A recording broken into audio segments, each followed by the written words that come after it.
it back to Pender Harbor to the Vancouver Rowing Club dock, and didn't do a lot of footage today. It was kind of a lazy day for that, and motor sailed for about half of it. It was 48 miles, nautical miles, that we had to go. The kids are excited to be back here. They really like it here, so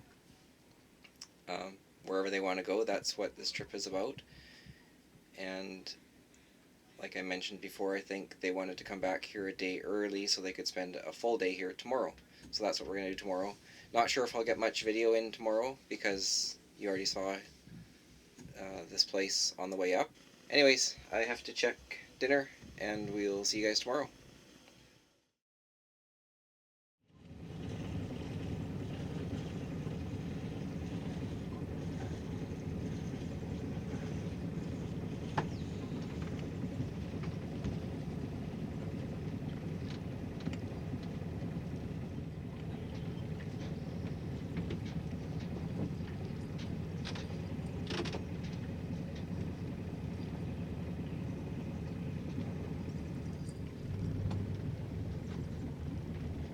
Well, we just left the dock at Pender Harbor, and this is actually 2 days later because yesterday I decided to take a day off from filming, and we were just sitting at the marina there anyways, and give the kids a rest from the camera and myself a rest from the camera.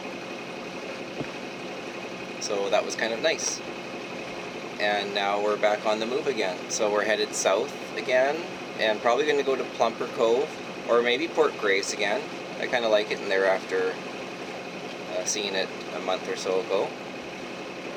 And I didn't really see it this trip because we stopped late at night, as you know, and left really early. But we'll see what we decide. And I've also decided to let the kids sleep in, so I took Cujo up and went to the washroom. She did her business, and Shay is sleeping still, and Tate is sleeping still. So it's just 9 o'clock, 9 a.m. They usually sleep until about the crack at 10, at least. There's not much wind right now. It's really calm, but it's supposed to be a little bit of a southeast today, so if we do sail, it's going to be upwind. And I've got the sail cover off. I told the kids if it is windy enough, we're going to sail, because they always enjoy that. But if there's no wind, we'll just motor. Not a big deal, because the main thing is that we're out cruising. And we might stop and drop the lines for a bit and do a little fishing. I told Tate we could do that off this boat instead of off the dinghy. Anyways, there's a bit of traffic in front of me and behind me, so I better pay attention, and I'll check in a bit later.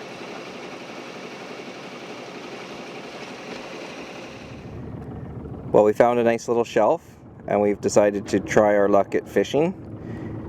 There's no wind at all, and we're about an hour out of Pender Harbor, if that even, not very far. And the kids are up, so we thought let's try to catch a fish. It's a little bigger. What'd you get there? Flounder. Oh, those are way too small. Yeah. Well, maybe they're all tiny ones here. Let's bring them up a little so I can see.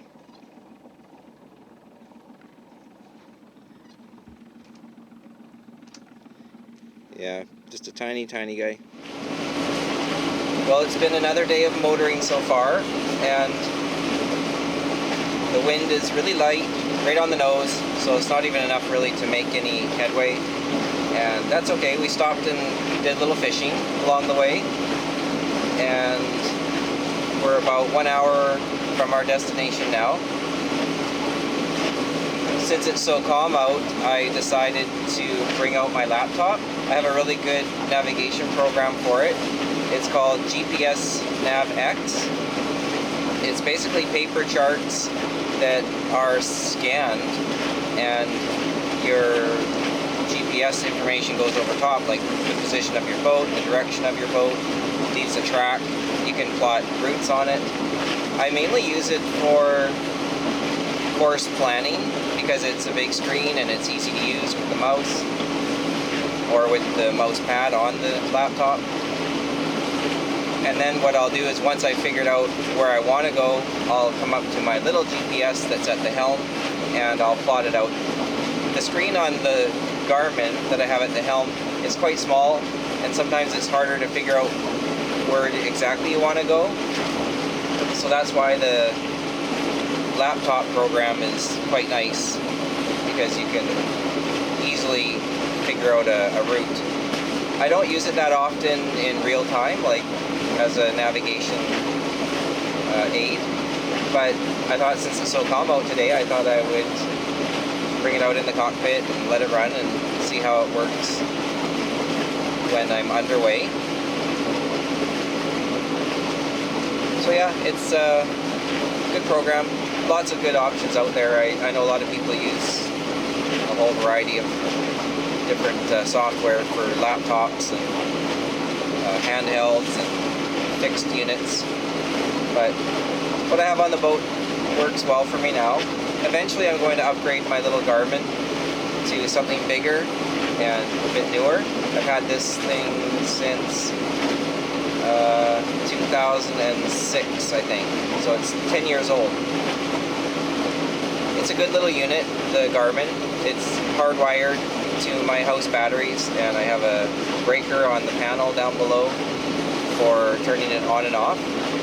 When I turn it off, it does have its own internal battery. I did a video a long time ago about some of the chart plotter systems I have on the boat. I used to use my iPad. It had a program called iNavX, and it was really good as well, but the laptop is a little better. You may notice on the laptop too, I have an external antenna for it so that it can get the GPS coordinates, and without that I don't think it works, so you have to get that as an accessory for the program. It's this little antenna. It just plugs right into the USB.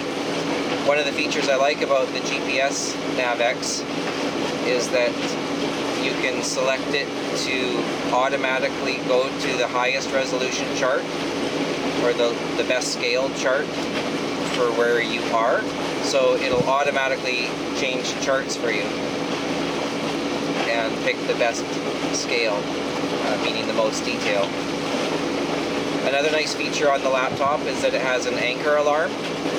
I don't use it very often, but I have used it before. When it gets really windy, I can turn the laptop on and set the alarm. So like I said, we're almost there, and we're looking forward to either dropping the anchor or getting a mooring ball. We'll see. There's a dock there. It's a nice little place. It's Plumper Cove, I think we're going to go to, unless it's really full. If it's really full, then we'll move on to Port Graves, which is a little closer to Vancouver.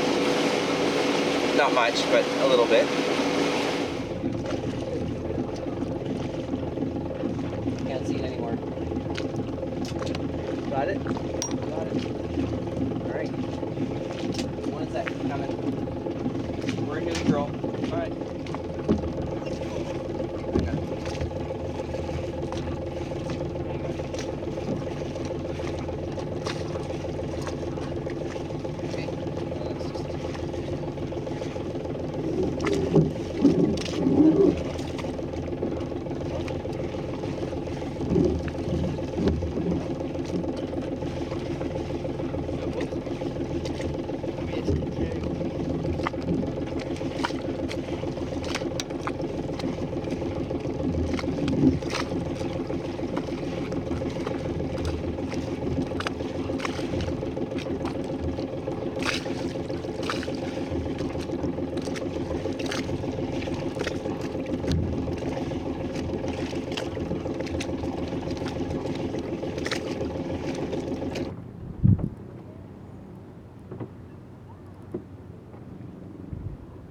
So when I tie up to a mooring, I always grab it at the back end of the boat with a boat pole, and it's much easier. I often see, actually it's surprising how often I see people trying to get the bow of their boat right up to the mooring and they're reaching down right off the bow, which is probably the highest point on the boat, trying to grab the ring on the mooring, or trying to put a boat hook on it and then feed the line through it, and it's so difficult.